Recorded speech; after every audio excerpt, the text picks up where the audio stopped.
You found it. Your home for the best content on your favorite team, the Fighting Tigers of LSU. Do us a favor, subscribe to the channel, leave your comments below, and be sure to smash that like button.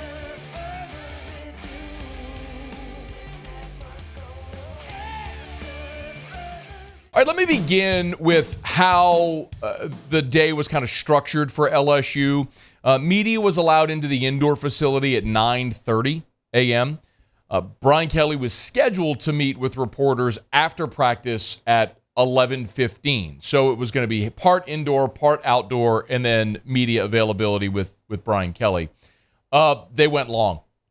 We ended up getting to see about 2 hours worth of practice before Brian Kelly met with reporters closer to noon. The first half hour or so was indoors. The rest was outdoors. So we got to see a lot. They let us video the first 15 minutes. So the pictures and videos that you're seeing are from the indoor facility. And it's largely, they weren't doing really team periods during those times where we got to film. But then the rest of the day, outside, of course, we could watch, but no cameras. I'll kind of run through as best I can what stood out to me day one and maybe some of the questions that you all may have. And if you do have questions or players that you're interested in, drop me a comment. I'll tell you what I saw based on what our availability was. When we went to the indoor, the offense was working on the red zone against air, and defense was all working on pursuit drills. It was a lot of probably just a lot of getting their feet moving and whatnot. The first team offense is exactly what you thought it was going to be. The only questions we really had was, okay, no Bradford, Anthony Bradford, so who would start at right guard? That was Miles Frazier. Garrett Dellinger was the left guard. We know Charles Turner was the center, and your tackles were Campbell and Jones. Of course, Jaden Daniels was your quarterback. And your receivers were 8-2, and then they split with 11 and 17. So, of course, that would be Kyron Lacey, Malik Neighbors, Brian Thomas, and Chris Hilton, who seems to be stepping up a good bit as well. Running back was really interesting because there was no definitive order with respect to the running backs at all today. When we saw the first drill that they were doing, it was just running drills. It was Armani Goodwin and Josh Williams running in tandem with the ones. Then it was Logan Diggs, Trey Bradford next. Then it was Noah Cain and Trey Holly. And then when they'd go to a different period, you'd see Noah Cain running with the ones. And then when they went outside and we got to see the team offense, it was Josh Williams running with the ones. I guess my point is they very clearly, Brian Kelly even said it after practice when he was talking about the running backs. Do you have him, the soundbite of Brian Kelly talking about the running backs today? Because he said, in essence, I'm looking for it on the sheet here, Muse. Just tell me if you have it. Okay, I'll paraphrase. Brian Kelly essentially said this is the deepest running back room he's ever seen in his career, which is a big old mouthful because that dude's coached for 3 decades, parts of 4 decades, and they do have 8 running backs. I mean, they have 8 running backs that they're rotating pretty interchangeably, and that was without John Emery today. Now, John Emery was not there. I know everyone's always going to ask the question about John Emery. Apparently, John Emery had an internship today, and he will be at practice tomorrow. So you go out there, all the offseason talk about John Emery. He's not there, so then everyone's like, where's John Emery? Internship. He'll be on the practice field tomorrow, so we'll be able to let you know where he kind of works in. The second team offensive line was something that I was going to be interested in. So I'll run through this, and I'm going to have to pull up the roster because it's when you're going very quickly, as they're rotating very quickly, you're generally jotting down numbers, and then I'll go back and sort of fill in the gaps later. But from left to right, Kimo Makaneoli was the second team left tackle. It was Mason Lunsford, the Maryland transfer, as the second team left guard. 77, who Marlon Martinez, who we got to see play a lot late in the season, was your second team center. Bo Bordelon was your second team right guard. And then Lance Hurd, the true freshman, was your second team right tackle running behind Emery Jones. So that was your second offensive line. I would say One more thing about how they lined up with the first team defense, and then I'll rotate to some of my big takeaways from the day, because there was one gigantic, you could know nothing about football and have noticed this today takeaway, which I'll get to in a second. Defensively, when they went to the first team defense, I was very curious how they were going to line up. And this is how they did. Again, and this is just day one jumping off point, okay? Your interior line were Mason Smith and Jacoby and Guillory. Your jack was Ovie Ogofu from Texas, and then Savion Jones was your big end. No surprise, your linebackers were your inside backers were Omar Spates and Harold Perkins. The real question then was going to become who were going to be running. What was your secondary going to look like? Because we knew that coming into this season, the biggest question defensively was the secondary, because you're replacing everybody. You're replacing all of your corners. You're losing Joe Fouché at safety. You're just turning over a ton of personnel. So here's how they lined it up. It was Zy Alexander at the left corner. That's the Southeastern transfer. And it was Deuce Chestnut at the right corner. That's the Syracuse transfer. Greg Brooks was running at the nickel.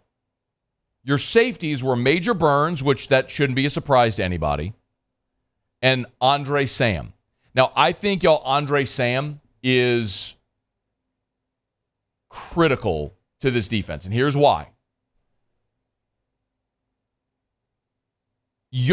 The best spot for Greg Brooks on the defense is in that nickel spot. If you can't find another safety other than Major Burns, then Greg Brooks has to go back and play safety. He's got to go play deep middle. And then that means Sage Ryan or maybe Javian Toviano or somebody else steps up and plays that nickel role. And a year ago, when Greg Brooks went out of the nickel role and Sage Ryan went in, there was a noticeable drop-off. Greg Brooks' best position is that box nickel safety. So if you can keep Greg Brooks in that nickel role, great. But to do that, somebody else has to step up at safety. Today, it was Andre Sam. For some context, Andre Sam is in his 7th year of college football. Okay? Andre Sam signed with McNeese the same year Miles Brennan signed with LSU. 2017, Ed Ogeron's first year, Matt Cannon, all that stuff. That's when Andre Sam started playing college football. So it's a guy that started at McNeese, was 2-time All-Southland Conference. Last year as a super senior went and played at Marshall. But remember, not only did they have the COVID year, but they didn't have a 2020 season. They played the spring 21 season. So he basically got 2 extra years, and he redshirted in 2017 as a true freshman. So he can basically have a 7th year this year. This is a guy that is 6 foot, 190 pounds, but most importantly, he has played a ton of football. I mean, all the jokes. Is he collecting Social Security or his grandkids in school? Like all that sort of stuff. He's old. 7th year. If he can emerge, he's wearing 19, by the way. If he can emerge as a starting safety, that would be massive for this defense. But that's how the first team defense lined up when we got to see it. Outdoors, they did run some full offense. Your tight ends, Mason Taylor was first. Jackson McGowan was second. Kamorian Pimpton was third. And Mac Markway is a full-on grown man. That's the tight end out of St. Louis. He is physical and thick and put together and looks the part. And Brian Kelly, think about every one of the big traditional tight ends that Brian Kelly's ever coached. That's Mac Markway. They got him listed 6'4", 250 as a freshman, and he looks every bit of it. He is just a thick dude.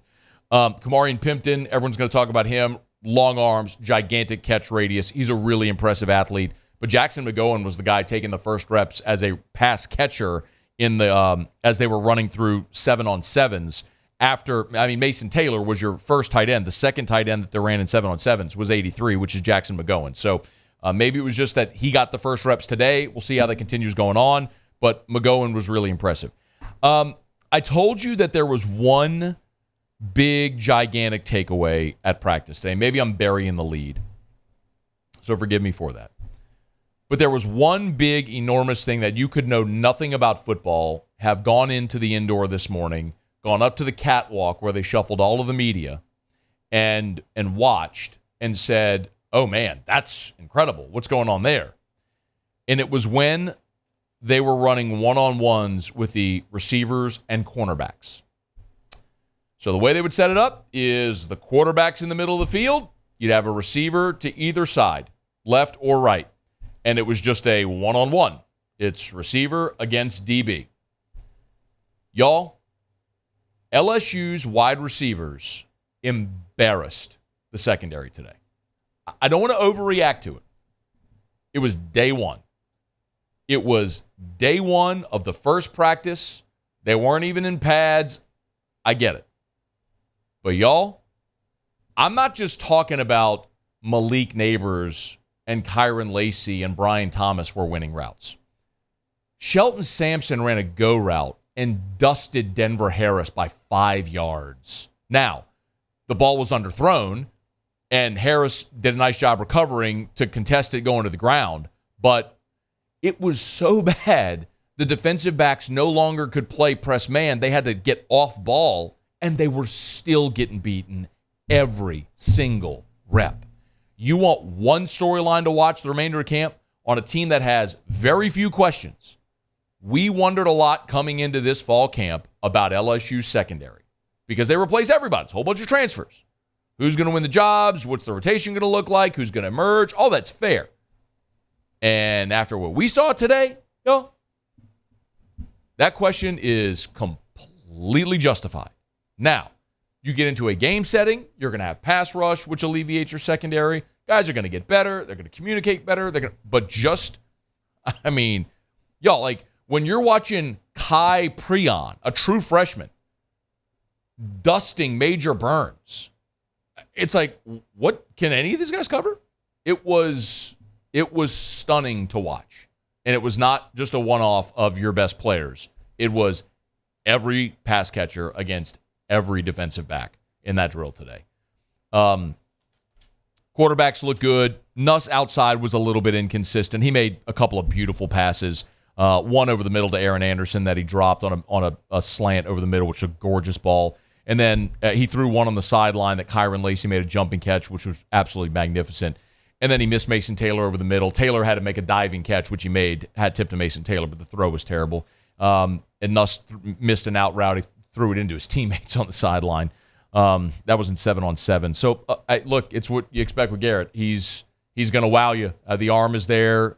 At times, the accuracy, the release is magnificent. And then there's times where you're like, Daniels is Daniels, just steady and consistent. Ricky Collins, I thought, had some nice plays as well.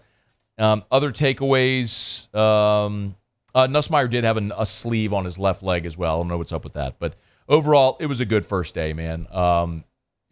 You're healthy, you're whole, you're talented, you're deep. And it's just a launching point for the rest of fall camp as we head toward September the 4th in the opener against Florida State. You got a month to figure out all of your minor issues. But that was a day one camp report out at LSU. Hey, thanks so much for watching. Please leave your comments. I love to interact. And be sure to hit the red subscribe button below.